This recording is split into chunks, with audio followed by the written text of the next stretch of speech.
दाईं तरफ से लगाकर बाईं तरफ उपस्थित सभी सम्माननीय अतिथिगण और यहाँ उपस्थित समाज के सभी सम्माननीय बंधुओं, बेटे और बेटियों,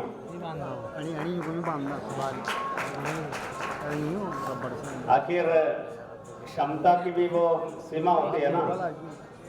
आप बोले ही जा रहे हैं और कितने घंटे से बिठा रखा है? मैं आपको तो पूछ रहा हूँ, आप बोले ही जा रहे हो कितने घंटे से बिठा रखा है कर रहा हूँ, तो आखिर क्षमता होती है बैठने की भी। आप ये ना सोचें कि मैं कोई लंबा भाषण दूंगा। पर देखिए ये भी कुछ बातें डॉक्टर साहब ने भी बताई। मनुष्य जीवन कई पुण्यों के बाद मिलता है और इसलिए अपने जीवन में लक्ष्य तय करना चाहिए। विशेष रूप से मैं बेटे बेटियों के लिए बता रहा हूं, बाकी जो पालक वृंद हैं उनका तो ये है कि हमारी आवश्यकताएं कैसे पूरी हो जाए, हमारी पढ़ाई के लिए कैसे अनुकूलता वो उपलब्ध करवा दे, कैसे व्यवस्था करवा दे, ये दायित्व है इतना मात्र। परंतु हमारा जीवन बनाना हमारे हाथ में है और इसलिए लक्ष्य तय करना चाहिए। अभी मैं यदि आपसे पूछूं कि आपने अपने जीवन का लक्ष्य क्या तय किया, हाथ खड़ा करें जिसने तय कर रखा हो। बहुत अच्छा, ताली बजाओ। एक बेटे ने हाथ खड़ा किया। देखिए, बिना लक्ष्य तय किए हम सफलता पर नहीं पहुंचेंगे। हमको ये तो तय करना पड़ेगा कि हमको जाना कहां है, तो जहां जाना है तो बस उसका रास्ता कौन सा है उसके लिए प्रयत्न करना और इसलिए अपने जीवन में अपना लक्ष्य तय करना कि मुझे कौन से क्षेत्र में आगे बढ़ना है। जिसकी जैसी रुचि है, जिसकी जैसी क्षमता है, उस अनुसार तय करना। हालांकि बड़ी प्रसन्नता की बात है कि बेटियां बेटों से आगे है। बेटे मोबाइल में ज्यादा व्यस्त रहते होंगे और इसलिए बेटे पीछे हैं। हमारी बेटियां अभी फ्लाइट विमान उड़ा रही है, हर क्षेत्र में बेटियां आगे आ रही है। परंतु हमारा लक्ष्य तय करना चाहिए कि मुझे कहां जाना। और वो कहते हैं कि सपना देखना तो छोटा सपना नहीं देखना, बड़ा सपना देखना और उसको पूरा करने के लिए फिर दृढ़ इच्छा शक्ति मन में रखना। कोई भी चीज ऐसी नहीं है जो हम प्राप्त नहीं कर सकते। इसलिए कहा वो महापुरुषों ने, निराशा ही सबसे बड़ी असफलता है। इसलिए निराश जीवन में कभी नहीं होना। कैसी विकट परिस्थिति हो तो भी उसमें गंभीरता से विचार करना कि इस पर रास्ता कैसे निकल सकता है। कुछ लोग थोड़ी सी विपत्ति आने पर, कुछ समस्या पैदा होने पर घबरा जाते हैं। इसलिए घबराना जीवन में कभी नहीं, ये मान के चलना है कि ये परिस्थिति आना थी, इससे कैसे निपटना है इसका विचार करना।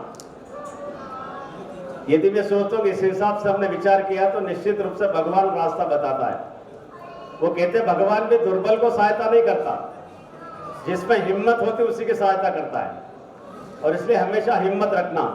अभी एक बहन का कहीं इन्होंने नाम लिया था, शायद जूडो में कहीं वो प्रतियोगिता में आई होगी। और इसलिए मैं कई बार कहता हूँ, स्कूलों में कार्यक्रमों में जाता हूँ कि हमारी दिनचर्या फिक्स करना, सुबह उठने से लगाकर सोने तक किस समय हमको क्या काम करना।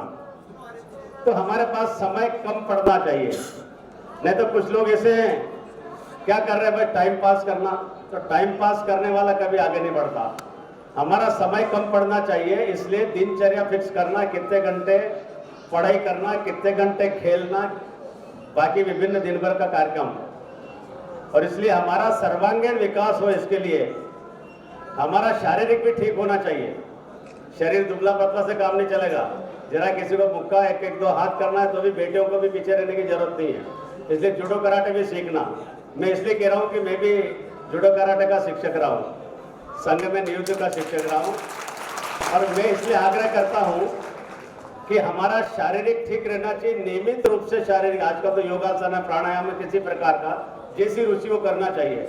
मैं आज भी मैदान पर जाता हूँ और मैदान पर हर उम्र के लोगों को जाना चाहिए। मैदान पर जाएंगे तो उम्र कम मालूम पड़ेगी। जैसे कहते हैं ना, यदि कोई वृद्ध आदमी भी बुलेट मोटरसाइकिल चलाएगा तो उसको लगेगा कि मैं जवान हूं। तो इसलिए हमेशा हमारा जीवन में लक्ष्य तय करना और उसके लिए प्रयत्न करना, कभी निराश नहीं होना, इतनी बात जरूर ध्यान रखना चाहिए। तो निश्चित रूप से हम जैसा हमने संकल्प लिया, जैसा लक्ष्य तय किया, वो हम लक्ष्य तक पहुंचेंगे। वो कहते हैं लक्ष्य तक पहुंचे बिना पथ में पथिक विश्राम कैसा।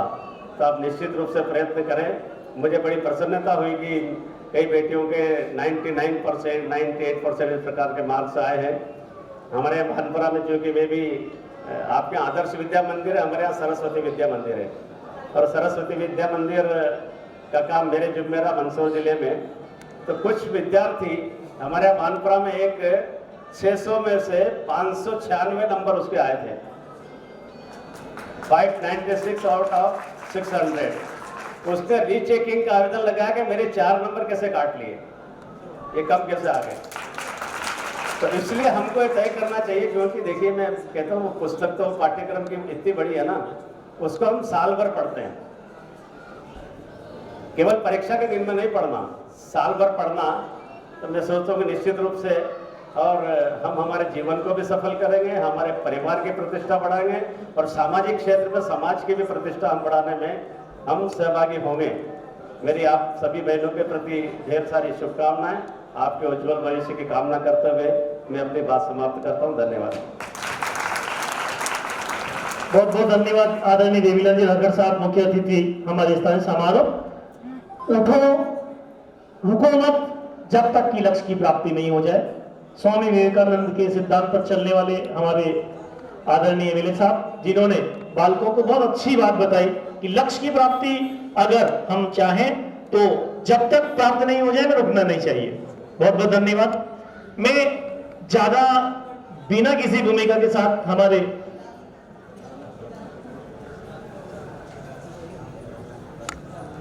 जो टीम है, पंजीयन काउंटर वाले सभी साथी इधर आ जाएं। पंजीयन काउंटर के सभी साथी इधर आ जाएं।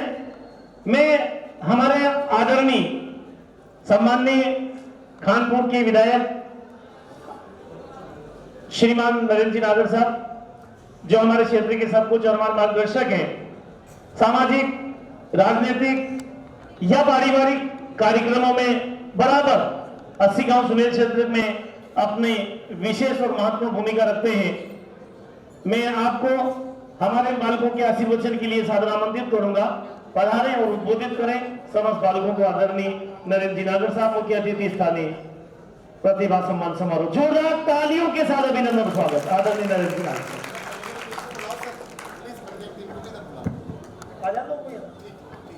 ठीक, स्टार्ट।